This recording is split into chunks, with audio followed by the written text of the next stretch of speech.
Magandang umaga, Asia's Latin City.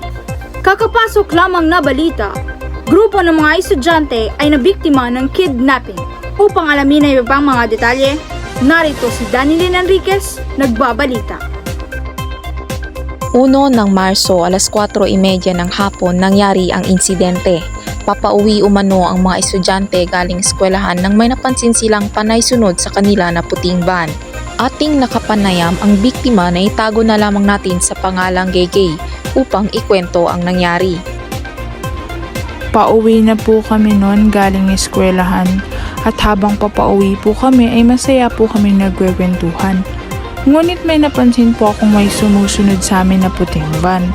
Nung una ay akala ko may nihintay lang, kaya ipinagsawalang bahala ko na lang.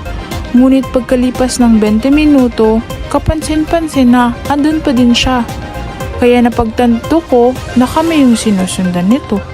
Ipinaalam ko agad ito sa mga kaibigan ko upang maging alerto sa paligid.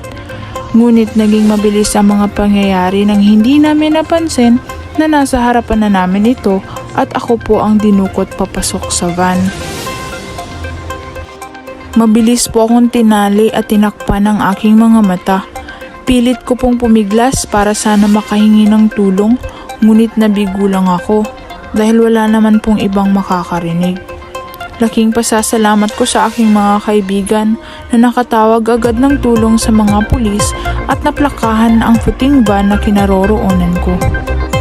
Nakilala ang sospek na ex-boyfriend ng biktima at nagawa lamang daw umano nitong kidnapping dahil hindi nito matanggap ang hiwalayan nila ng kanyang nobya. Nasa kusodiya na ng mga pulis ang sospek at ang kasama nito para sa investigasyon. Para sa tips ni Police Public Servant Aldwin Moreno, alamin mo muna yung route mo kung saan ka pupunta. At the same time, magtanong-tanong ka sa nakakatanda sa inyo at may alam doon sa lugar bago kayo pumunta. Kumbaga, historical background sa area. Say for example, Mindanao. So kung may bisita kayo dito, pupunta dito sa Zamboanga, may history dito talaga ng kidnapping, papunta doon sa West Coast, doon sa East Coast, dito sa city, konti lang, pero dito kinukuha. Pero as much as possible, okay lang na maging security conscious ka. Yung konting sagi lang sa'yo, ano ka agad. Be very particular kayo sa sumusunod sa inyo o kasalubong nyo. Ikita nyo naman yan sa mukha eh. Okay nang maghinala kayo kaysa naman wala kayong paghinala at all. Nakasalubong nyo o matagal nyo nang nasa likod nyo, pwede kayong sample, akala nyo sinusundan ka, pwede kayong tumigil sa gilid, upo mo sa saglit, titingnan nyo kung ano actuation niya, kung tumiretso ba siya. Dapat kung may sumusunod sa inyo, on foot, dapat baliktarin nyo, siya ang masundan nyo. O di kaya mag-divert kayo ng ibang lugar na maliwanag naman at maraming tao. Umani ng mga samot-saring komento sa social media ang naturang insidente. kailangan talaga natin magdoble ingat lalong-lalo na ang mga kabataan ngayon at huwag agad maniniwala sa mga taong di natin kakilala. Nakakatakot talaga ang panahon ngayon kasi puro kidnapping na lang ang nangyayari. Ingat tayo lahat, especially ang mga girls. Stay safe. With regards naman sa mga kidnapping na nagaganap na with force or violence intimidation, may sasakyan. Yes. Yun ang ginagawa dito ng mga well-trained natin kasama yung mga organic personnel. Nagkakandak ng tututuro ng basic na self-defense, especially sa mga babae, para kung ano yung dapat gawin kung sakaling may ganyan. Siyempre, ang basic din doon, sa sarili nyo, bukod sa self-defense, meron din kayong dyan. Yung pang-spray natin. Okay. Nabibili lang naman yan kahit saan. Ito si Danilyn Enriquez, So, maliit nagbabalita. lang naman yan. So, huwag niyong na babae kayo, bata kayo, dapat may knowledge kayo with regards to that. Then, Yung mga sa cellphone naman, sa gadget, so kailangan advance kayo lagi. Kahit saan kayo magpunta, may location yung cellphone nyo, nakakonect sa laptop nyo kung meron kayong laptop. Kung sa bahay nyo or sa katrabaho nyo or sa parents nyo, merong app naman yan, di ba? Yes. Isa yun sa mga magandang ginagamit ngayon. Hindi lang sa pag-locate ng mga nawawala, kasama niya sa mga involved sa kidnapping. So, siyempre yung pinaka-basic, tumakbo at sumigaw, di ba? So, ang kidnapping, kahit maraming tao, mangyayari yan. Lalo pa kung pwede lang. Pero kung marami mang tao, sabi ko nga dapat security conscious kayo. Marami kasi ngayon na dahil malaki na sila, kaya na nila, maraming ganun eh. So, nakakalimutan yung maging security conscious. So, ang pangatlo naman is example. Punta ka sa isang lugar, o kaya sabi na lugar nyo na to, at sinabi na pinapatawag ako na yun. Diba, usual? Pinapasok nyo pa nila dito ganyan. In short, pasok pa rin siya sa historical background or sa profiling. Kaya importante na close kayo sa parents nyo, mga kapatid nyo. Sinong katrabaho, saan nagtrabaho, para kung may lumapit sa inyo. Ano yan eh, I think 2 birds in 1 stone. Hindi kayo ma-scam, hindi rin kayo ma-kidnap. So, hindi pwedeng tanongin ka saan nagtrabaho, pero hindi mo malang alam yung kasi wala kang time. Diba? Kasi wala kang time. Diba? Karamihan na ngayon ganun. So, i-profile nyo rin at kumbaga sa mga ano doon, yung mga masters in chismis, administration, ayun, importante yun, nalalaman mo kung sino ang nandun. Hindi lang yung kung sino yung kabit o kung ano-ano dyan. Importante, kaibigan, saan nagtatrabaho, saan nagtatambay, para ma-counter-check mo. Yun yung ibig ko sabihin, ma-counter-check. Usually nga, kung close kayo magkapatid, pwede, o pamilya, pwede kayong gumamit ng code. Code, di ba? Or sabi na natin accusation. Sabi ni kuya, ganito, ganyan. Pero sabi ng gusto kong kumuha sa'yo, gusto mo daw mag-ice cream, pero alam mo naman, hindi nag-ice cream ang kuya mo. Mga ganun bagay. Diba? Sa parents mo naman, kung anong ayaw nila, anong gusto nila, saan gusto nilang pumunta, may mga code kayo dapat. Sa gadget, kung may nag-text sa inyo, sabihin, kasi alam niyo naman textile, di ba? May parents na puro all caps. Di ba? Yung parents naman na sa bawat message may dot. Di ba? So, pag nag-iba yung textile niya, so mag-isip na rin kayo. Diba? So, ito lang hindi ang ano lagi. Hindi ka security conscious, tapos hindi gumagamit ng common sense. Then, kung nawala na kayo sa isang lugar na gusto talaga ang kidnapping, lapit pa rin kayo sa pinakamalapit na police station. Huwag yung chat nyo lang dyan o kung ano. Kasi meron pa yung percentage na hindi sila yung makakatulong sa inyo. So far, dito naman sa area no sa Zamboanga, nasa ako dito, may kidnapping na nangyari.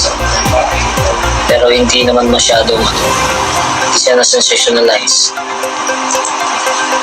So, na-recover yun. Pero ang ano lang dyan is pinaka-term is dapat aware ka sa surrounding dito sa inyo. Hindi porkit wala nang nangyayari is safe na kayo. Laging meron yan. So, nag-aantay lang yan ng tiyempo. Anytime, kahit umaga man o gabi, pwede kayong mag-kidnap. Especially dito, sa sentro. Yung tao dito naman ang taga rito lang talaga, sa abot lang naman ng more or less 200,000 to 300,000. Pero pagka umaga or paggabi, mayroong night market dito. Yung mga nandito is hindi taga rito. Nakaabot tayo dito ng 1.5 million sa umaga. So, ganyang karami dito ang sinisecure. At sa dami ng private wharf. Alam niyo yung wharf? In short, mga private port. Mga pantalan na maliliit. Ang dami ng mga pantalan dyan. Pwedeng pumasok in and out yung mga lawless elements, kung pwede kang mag-smuggle or kung ano dyan. Pag kinidnap ka, pwede kang itong idaan dahil sa dami. So, kung merong galit sa inyo, kung merong gusto sa inyo kumuha, makakuha kayo talaga anytime. So, huwag nyo kakalimutan yung sarili nyo. Sabi ko nga, spray dyan, matuto kayo ng konting self-defense, hindi yung puro lang Facebook. Diba?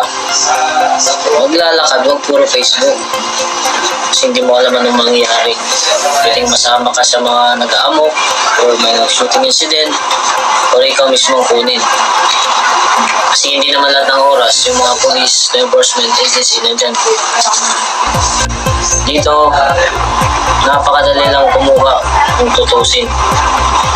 Wala lang nag-deliver kasi maraming nakakalat na police anytime, anywhere. Ang pangalawa naman, nauuso din kasi. Nauuso siya. Kung umuuso ngayon at nakalusot yung isang kidnapping, umasa ka na may susunod. Kasi ibig sabihin nun, yung security forces is nag-loosen yung security measures. So, hindi porket matagal nang nawala, is strict talaga yung security measures natin. Nag-aantay lang yan ng check. Then, syempre, kung mayaman ka man o hindi, mayaman naman kasi kung minsan ang dinudugot eh. So, kung paano nung mga gamit yan o kung ano, especially sa mga cellphone nyo, kung ano man dyan. Kasi titingnan nila yan, i-profile din nila kayo. Hindi ibig sabihin na. At hindi lang naman mayaman yung kinikidnap. Yung iba kinikidnap para ma-rape or para ibenta. So maraming paraan at paggagamitan pag nag-kidnap ka. Hindi yung nauso lang sa palabas na ransom. Hindi lang yun yun. Kasi pwede na magbenta kayo ng kung ano-ano sa parts natin. I-share ko yung sa akin example sa akin. Unang assign ko dito, 2,000. Alam ko na maraming kidnapping dito. So, syempre, lagi akong bago pa ako mapunta dito, inaral ko na from point to point sa Buanga Peninsula. Tapos, additional readings, tapos sa mga terrorist group, organized group, tsaka individual. Tatlo pala yan Tatlo yung 3 kinds of kidnappers. Merong organized, merong threat groups, at merong individual. Yung individual, yung mga bagong salta lang, gusto magkapera agad, gusto mag-rape, gusto magbenta. Kaya sila, walang system pa, basta magkapera lang. Yung terrorist group naman, yung gusto lang manakot. Pero kasama na yung ransom doon. To create fear sa community. Yung pangatlo, yung organized crime, yan yung may system. Na-profile nila yung area, may sasakyan, may pera, may baril, may drugs, may area kung saan saan kayo dadalhin, may communication, may connection. Tatlong klase yan. Pero hindi guarantee na kahit individual yan, makakatakas ka. Basta hindi nyo ginawa yung mga tips na yun. Okay?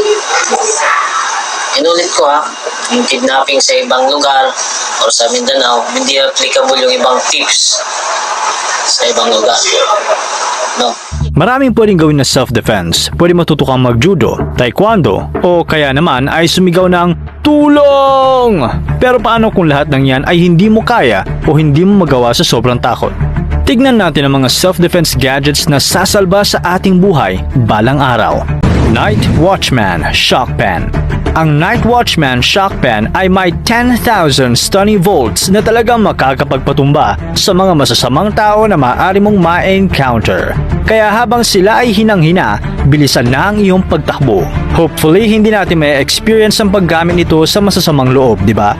Paalala, huwag mo din itong gagawin laruan at ilayo ito sa mga bata upang maiwasan ang disgrasya. Ang device na ito ay may 180 mAh na ichina-charge ng 1 hanggang 2 oras. Katulad ng isang ballpen, maliit lang ito at napakagaan. May haba lang itong 6 na inches. O di ba? Maliit lang talaga. Hinding-hindi rin mahahalata ng ibang tao na may dala kang pang self-defense.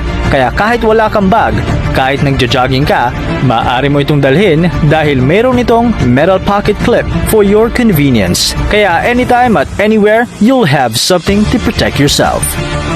Zap Blast Knuckle Stun Gun. Ang Zap Blast Knuckle ay hindi parang boxing glove. Hindi ka rin mag-aalala Manny Pacquiao kapag ginamit mo ito dahil ang Zap Blast Knuckle ay isang uri ng stun gun. Ang disenyo nito ay isang authentic na brass knuckle. So basically, hindi ito joke-joke na brass knuckle o hindi ito fashion design lamang kasi totoo itong brass knuckle. Ang handle nito ay rubber-coated grip para naman komportable ka sa paggamit nito at secure na hindi ito dudulas o tatalsik habang ginagamit ito. Ito ay may haba lang na 5 inches. Ito ay ideal na protection sa mga mahihiling maglakad-lakad o mag-jogging. Hindi ka rin mabibigatan dito dahil 5 ounces lang ito. Kaya pwedeng-pwede mo itong isuot lang sa iyong kamay para ready to bakbakan ka anytime, di ba? Pero iwas-iwas lang sa gulo ha, dahil ito ay pang self-defense lamang at hindi pang hanap ng away. Ang safety switch nito ay madali lang buksan gamit ang iyong hinlalaki para sa mabilis na activation ng stun gun. Ito ay mayroon ding pulang LED light para mapansin mo kung kailangan mo na itong i-charge. At syempre, para maiwasan din ang accidental use nito. M-Tech Spring. Itsura pa lang ay talagang matatakot ka na dito. Ang M-Tech na ito ay hindi talaga granada kundi ito ay isang manual na folding knife na talagang napakagandang dalhin araw-araw.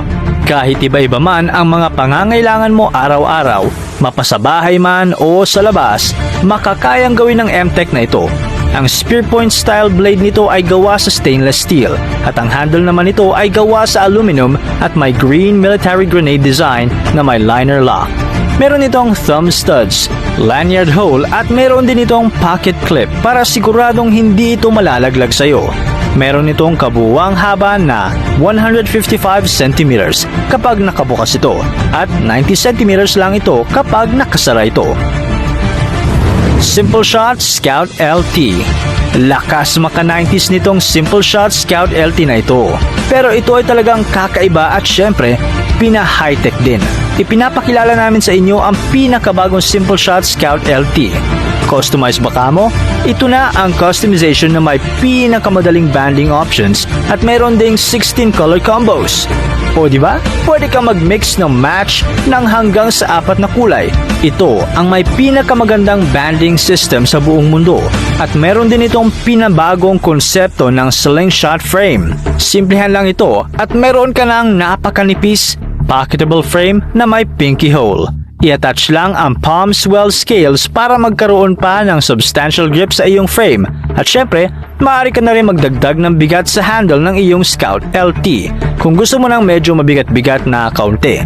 At ang isa sa pinakamaganda dito, ang fork tips nito ay hindi lang pangkaliwa o pangkanan kundi ito ay universal. So this is it. It's finally here. Ang dati mong DIY na gawa lang sa kahoy o puno na slingshot ay pina-high-tech na at mas pinaganda pa.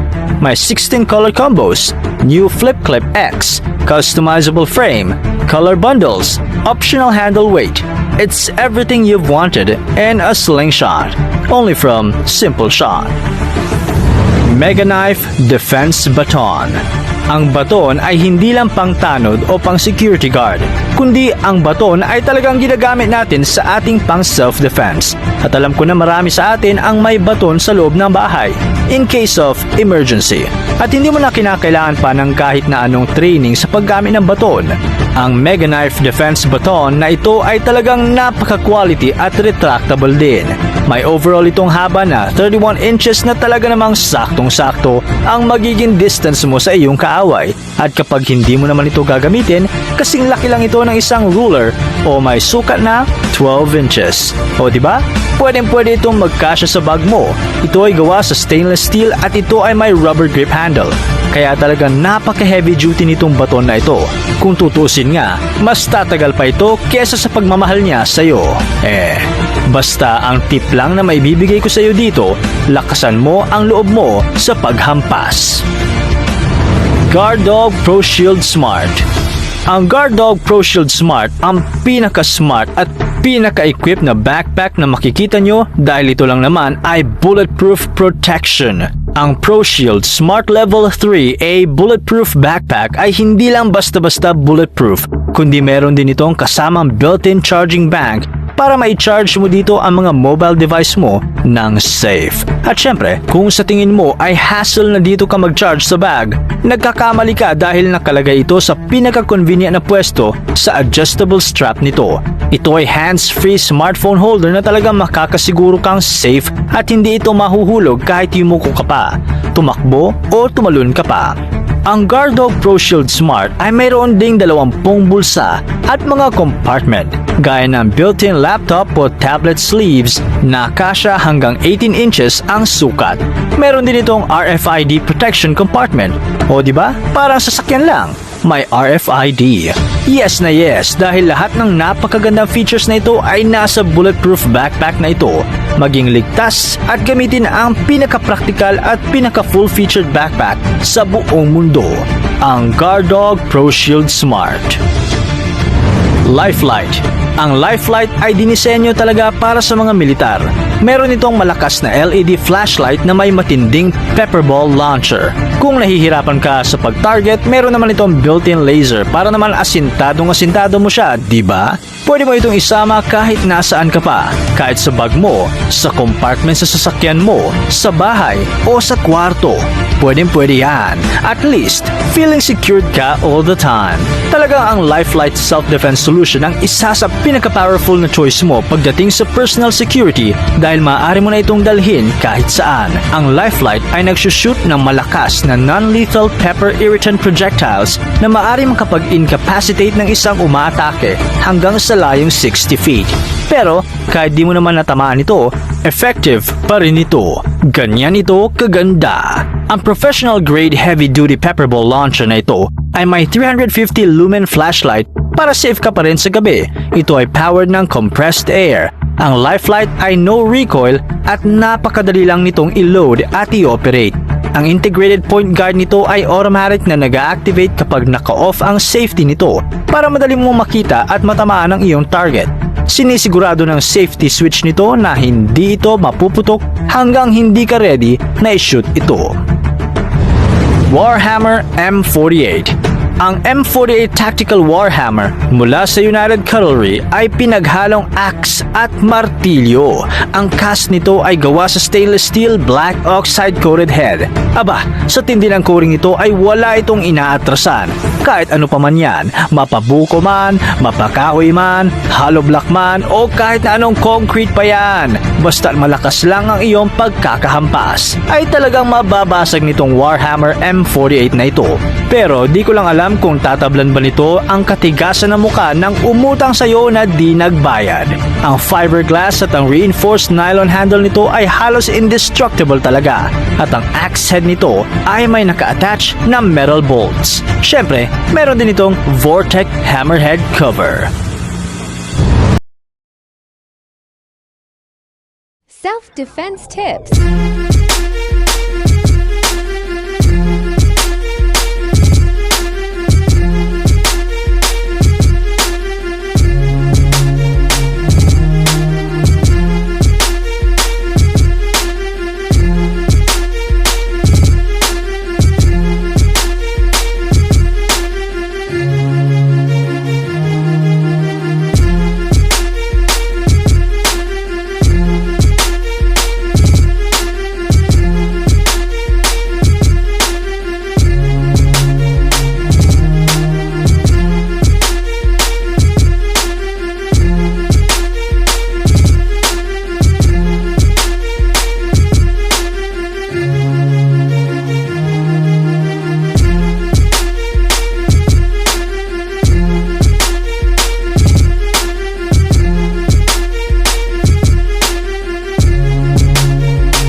all experienced a creepy hugger. Here's how to keep hugging on your terms. Step back and extend the hand. If he doesn't get the hint, post on his body and say, I prefer handshakes. Maybe you just don't want full frontal. Block the arm, rotate for the side hug. And when the photo op turns into a groping op, simply swim for the underhook. Let's do that again. And if his hand starts to slide south, flare the elbow. We call this the club hug. You're doing your thing and someone tries to get a full grab. Build a frame, go for the throat.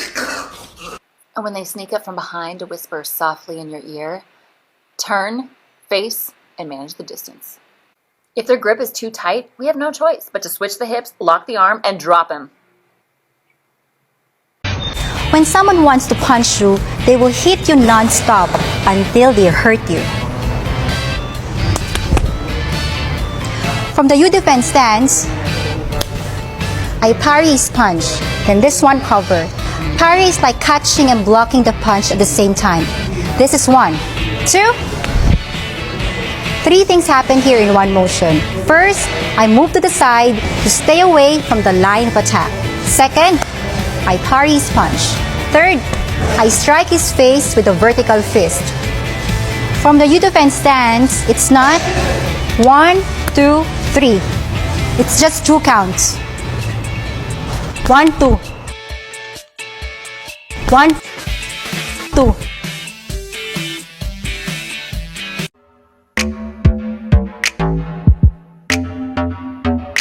So the first move we're going to look at is if we're walking on the street and somebody just grabs our arm. Right, so say I grab you here. Yes. So what you're going to do is you're going to put your hands over the person's fingers, over the knuckles, and you're going to swing your arm to grab their wrist.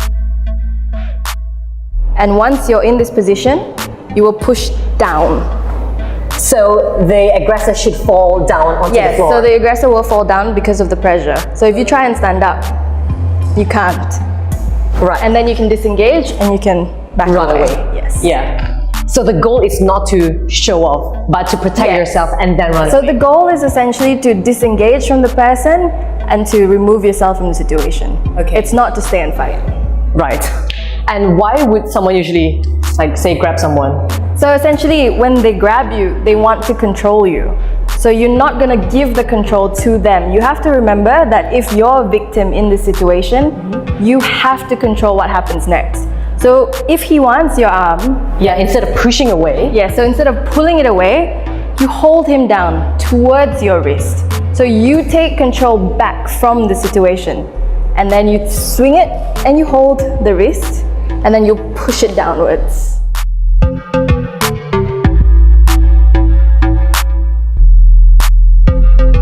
Alright, so the second move is if you're out and somebody just comes up to you, puts their arm around you. Okay, so let's say, hey, what's up, girl? Yeah, exactly. So again, this has happened. He's come into your space and he's trying to take control of your body. You can see his hips are against your hips and he's trying to control you. So instead of pushing away, take control as well. Exactly. So instead of pushing him away and trying to run, so you grab the wrist, you hold it down, and you just hold the person's shoulder here. Then you turn back and you swing the arm behind. And from this position, you would push down on the knee and then you disengage. Okay, right. Shall we just do that once more for the audience to really see? Yes. So, right. All right, so you would grab the wrist to control, and then you would grab... So both arms, you're controlling both arms So you're right now. controlling both arms, so essentially if he wanted to run now, he could. Let's say if I really want to like push you away. Yeah, okay. so I've taken control of the situation, right? Then I'd swing back, and I'd hold your arm against your back. Okay, against my back here. Yep. And then I would kick behind your knee to make you fall, and then I'd disengage and I'd run off. All right. Right, let's do it fast. Okay, ready? Hey girl! Oh, okay, right. And now you would run away. And then I would run away, yes.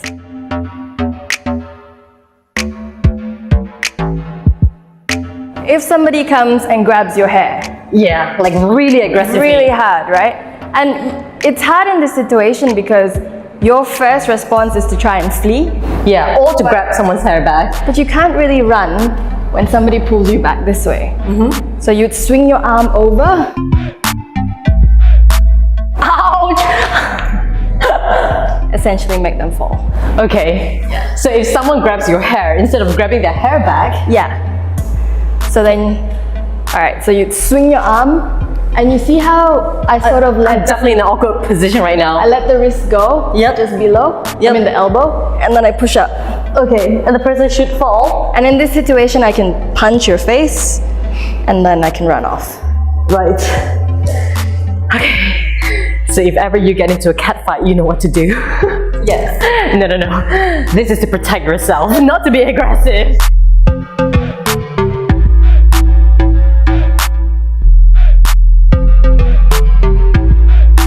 This happens a lot when you're walking on your own, and somebody just comes up to you and they just grab you from behind, right? And a lot of women will panic here because they've controlled. They would do that. They might. So, you know, because someone's controlled your shoulders, and the person has control of you essentially, right? So, Right, let me this do is that what to you should do. We should step. Okay. Someone comes up to you. All right. The first thing you're going to do is you're going to make sure that you don't want to get choked. So you're going to grab the wrist, Okay. and you're going to drop down. So Right. you're heavy now, yeah? Yep. And you always have to make sure your face is turned to the side. Why? Because if I was still facing forward, there's a choke right there. Okay, so protect yourself first. Yes, because even if I have my wrists, my hands here, if he's really strong, that will go. So I have to secure that, squat and be heavy, turn my neck, and then go behind you. All right? Then I would grab behind your knees. Okay. All right? And you see how my center of gravity is low and I'm already kind of lifting you? Yep. Then you pick them up and you'd go Drop them down. And if you do it this fast, it's gonna really injure someone because that person is gonna fall and flat. if you're on the street, it's gonna hurt. Yeah. Because they're gonna drop onto concrete. Yep. And you don't need strength because you're using. You don't, because I'm low and I'm using my center of gravity to lift you up. Okay. And so what happens from here? So from here, if we were talking from jiu-jitsu point of view, I would go to side control, and then I'd go to knee on belly, and I'd disengage and run away.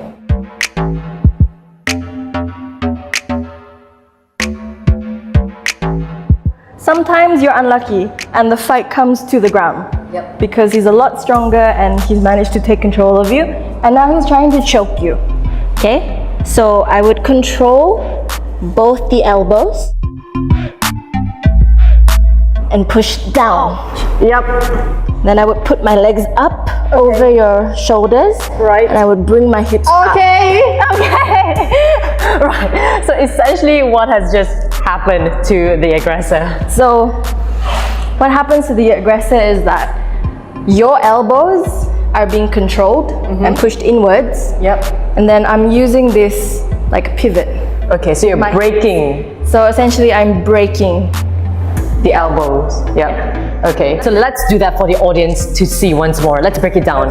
So let's say if you end up in this situation, the aggressor is trying to choke you. Yes. So the first thing I want to do is, before you even put your hands around my neck, I want to secure you. Again, I don't want you to run away. So I would close my legs into a closed guard. That's what we call it in jiu-jitsu. All right? Then with your hands on my neck, I would control both your elbows. So bring the elbows close together. Yes. Okay. So bring the elbows inwards and I'd push down. Push down, yep. All right? Then I'd throw my legs over your shoulders. Okay. And I would lift my hips up. Got it. Yes. So essentially what you're doing is closing everything and breaking. Yes. So I'm keeping control of your elbows, and I'm pinning your wrist down, and I'm lifting it with my hips. Okay. Yeah. And then once he is in pain, or the aggressor is in pain, then I would, so after that happens, and let's say I've broken your arms, I would let go, I'd kick away, and then I'd get up. and Right. run. And run. Yes. I am in pain, okay? I felt that if you were to put a little bit more pressure, I would have broken a lot of bones. So these are really simple, effective, and efficient moves which female can basically learn. They don't need a lot of strength, correct? Exactly. So we're not using strength at all in this situation. We're just using leverage. We're dropping our center of gravity down, and we're finding efficient moves to disengage from the situation and to run away. Yeah, so instead of getting panic and trying to just push Yes. your aggressor away, take control. Yes. All So right. take control of the situation you've been put into and come out on top. Upang maiwasan ang ganitong mga insidente, mabuti ng handa lalong-lalo na ang mga kababaihan. Matuto ng martial arts o self-defense upang hindi na mas dumami pa ang kaso ng ganitong pangyayari. Ito si Danilyn Enriquez, nagbabalita. Kung walang pangarap, walang ginto. Kung di sinubukan, hindi malalaman. Pahit-pahit, bitin sa akin. Pag nawala ang init, may bisa pa ba? Talo ako dyan. Panalo ako sa fastest alaksan. Alaksan FR. Diretsong aksyon, kaya tapos ang sakit ng katawan. Dito ako hiyang. Tayong mandirigma, laban lang. Isang alaksan, tapos ang laban. Alaksan for body pain.